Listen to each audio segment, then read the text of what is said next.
Welcome guys sa channel ko, Go Broke Hero. At update natin yung e-bike namin. Ayan. Bago na yung bubong niya. Ayan. Tapos may tubig lang yan.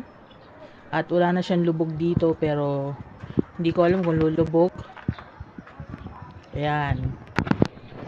Bagong bubong at nagpalagay ng wiper. Kung magkano to, sasabihin ko. Pero hindi ko sure kung totoo. Kasi baka nahiya lang sa akin yung nagpagawa nito, baka in-overcharge siya at dinoktor niya lang yung presyo na sinabi niya sa akin. Pero ang sabi sa akin ng kamag-anak ko na nagdala nito sa talyer o sa e-bike shop, 1,700 daw itong bubong na binili niya. Pinalagay niya sa e-bike namin.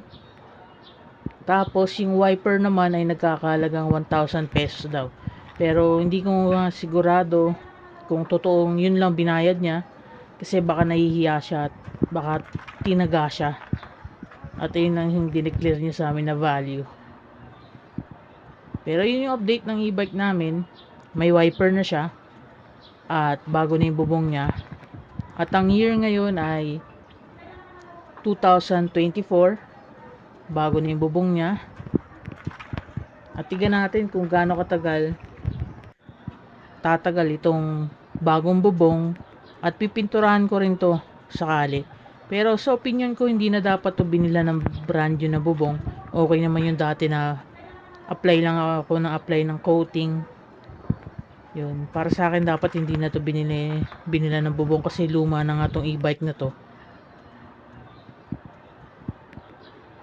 So like, comment, share, subscribe. Kung alam nyo magkano rin to bubong na to at yung wiper, paki-comment nyo na lang. Bye bye.